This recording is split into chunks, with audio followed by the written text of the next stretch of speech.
Looking for an easy-to-use glue-on adhesive that truly goes the distance, from shoeing to major repair?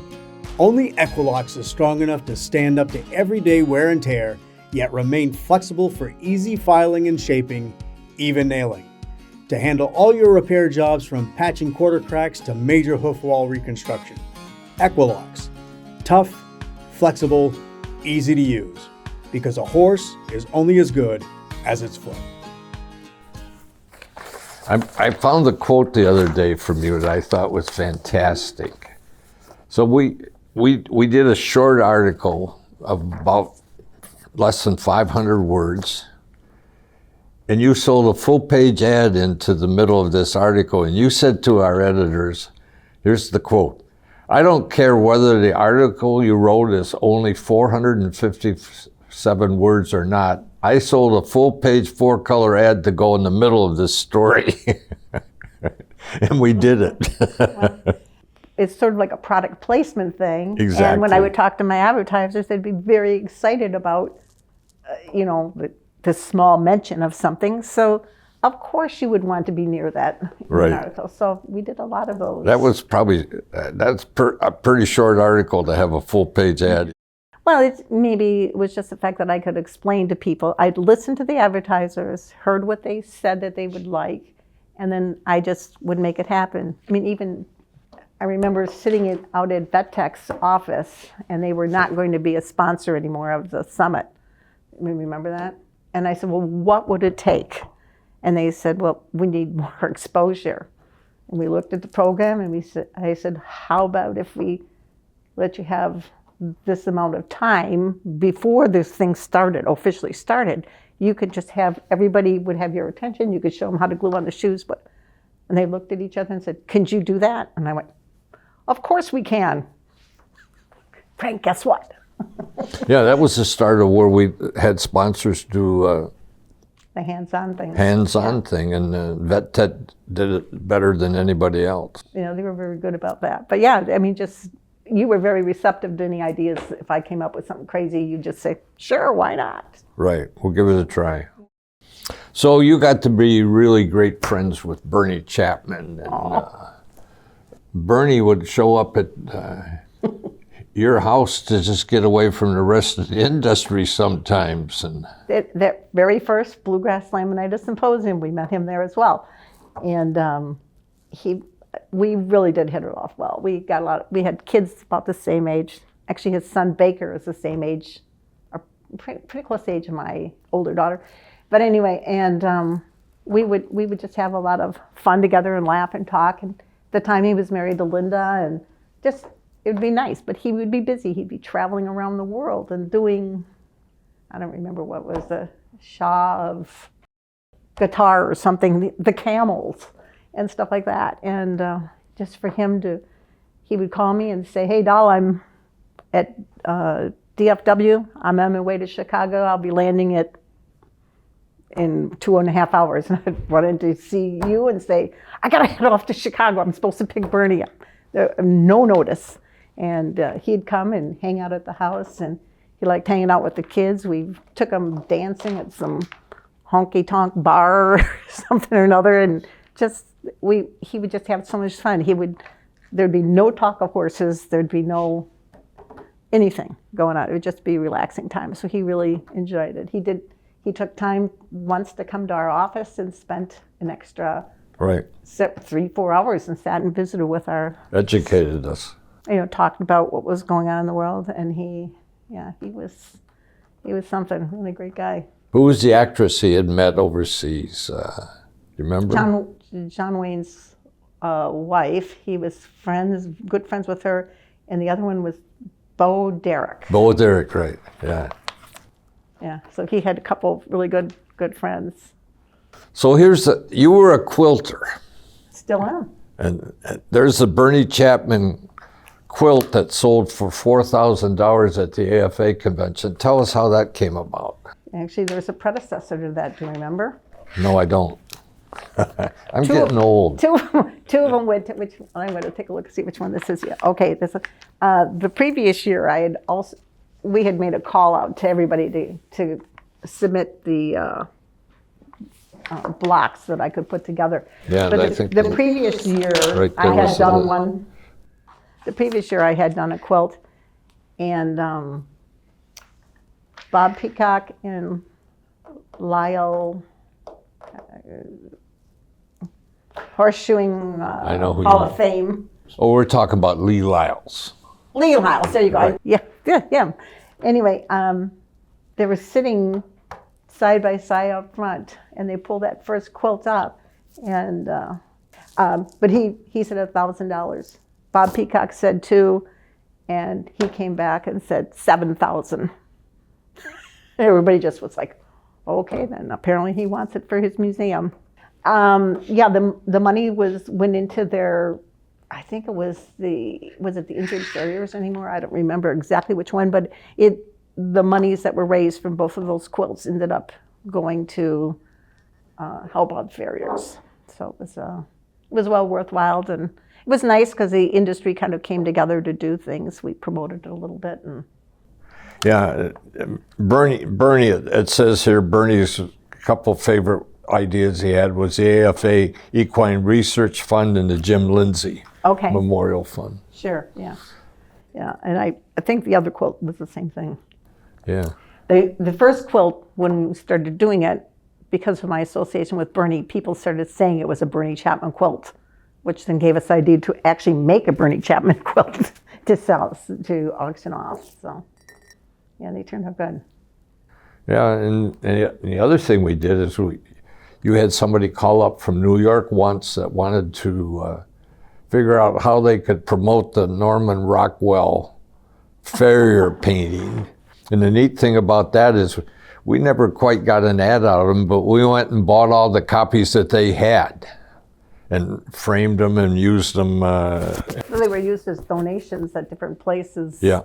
Different Auction events, things, right. like if a association called us and they really wanted a donation from us, we would send them, we'd get one framed and would donate it. We donated several of those at the AFA auctions as well. Yeah, I think we ended up with 15 or 20 of those prints that we bought just flat out. Yeah, bought there them. wasn't, I don't remember, there wasn't that many, but they were Right. there. Right, and that I had people calling up and begging me to let them buy one. They didn't care what the price was, and I said, "No, we're putting them in auctions." And The guy had given me a couple of them, and I think they're in my shed somewhere. I should dig those out for you. You guys could use them. well, yeah, if you got them, we'll. I do. I think there's two of them. He gave me the gentleman who did it. He threw in a couple just for me, and I never. I didn't know you snuck those away. No, well, those were. I don't think they came separately. I think he sent them to me first, Oh, and then you yeah. decided to buy them. So you were really successful selling ads to this market. And we talked a little about it, but you would fight for the customers sometimes. You once in a while you thought I was wrong and or the staff than was once, wrong. probably, but- You stuck up. You stuck up for what you thought was right on people, and you were usually right. And I listened to you. Well, I think part of it goes back to the fact that, like I said, I listened to the advertisers. I got to know them. I heard what they said. They talk about different things. You probably don't even remember because this happened way back beginning in '92. I got a call from Janice Stifel, who was going to open Alvin Farrier Supply. Oh yeah. And she had just retired from 3M, I think it was. And she said, I really would like to open this Farrier Supply shop. My problem is, and her husband Tom was the farrier. She says, the problem is, when I tell them that I want to open one in the Houston area, they go, we've already got somebody in Houston. And she said, people don't understand the size of Houston. A farrier would have to the south, would have to get in this truck, drive all the way around to the far side, and it would take them 45 minutes, an hour or more to get to the shop. And she said, I'd like to service this other area, just to be there. And so she's telling me the whole story, and I'm making notes of all this stuff. I'm new, what do I know? And she said, I just need to get some manufacturer to open a line with me. She said, everybody else shut me down. So I said, well, I met this guy at the convention. He was really nice. His name's Bob Columbi, and he has equine fortunes. Let me give him a call. What do I know, right? I didn't know I shouldn't do that. But anyway, I called Bob and explained the story. Bob called Janet's, and she opened her Farrier supply shop. Eventually went to 2 shops. I think she still has the 2, or the company is still there. I understand they're both gone now. But yeah, so, it's just, she told me what she needed, and I kind of put it together to make it happen, and it worked out. So a lot of that kind of stuff happened. Just listening to my advertisers. Going back to this relationships thing, we had a coaching magazine that we had for years, and we had a ad salesman who said the key to getting this market going is to build relationships. And he said, in 5 or 6 years, I can really build relationships with this.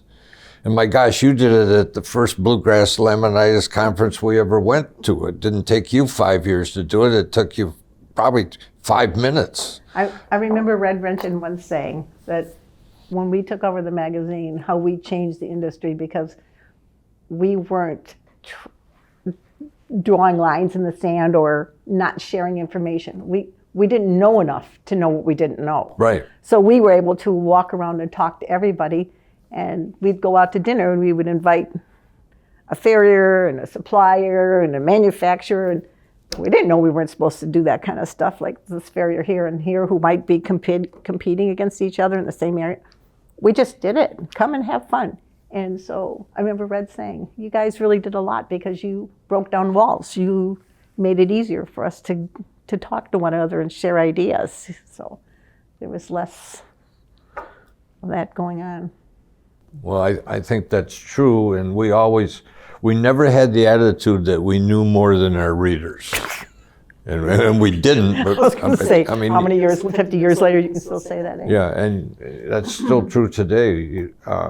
There's magazines in the agricultural field where the editors think they sit on a golden chair and they know more than the readers, and we've never had that attitude. And we had some people on the advisory board. We had a veterinarian from Massachusetts, and we would run some ideas by him. And I always remember him saying to me, and this was early on, and I've always used this.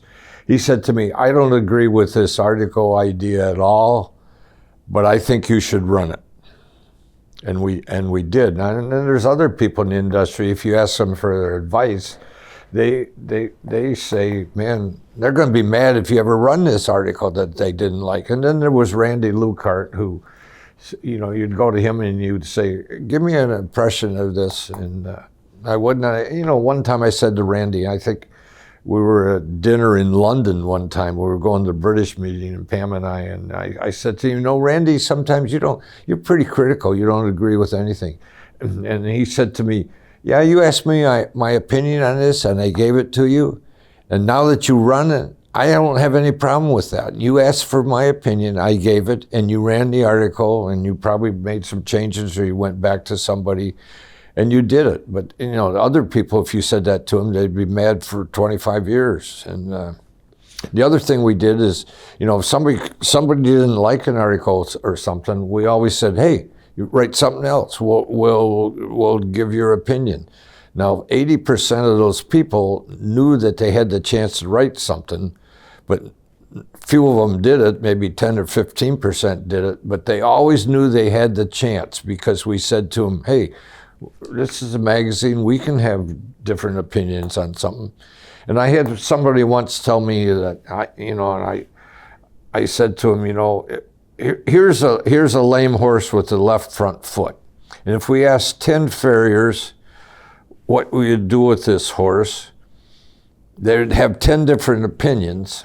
Probably 11. Yeah, and I'm going to get to that. And they would all work. They would probably all work. And he said, that's not true at all. And I said, why? And he says, because by the time you got to the 10th one, the first one would change your mind, which would be number 11. Yeah, well, there you go. Yeah, it was interesting because you would always learn. One of my favorite things to do at the conventions was, after everything's over, is go to the bar and hang out and listen to people. Because you probably remember the one when I was sitting in, I think we were in, must have been the Summit, and somebody whips out a big old X-ray, holding it up to the light, and there's a group of people out there talking about it. This was way after the Right. meetings. Everything was done. People are socializing, and yet conversations like this were still going on, you know. And prior to that, you didn't see that very often, but it was something that developed, and I think as the Farriers grew more comfortable because they were constantly learning, they probably were feeling better about expressing opinions.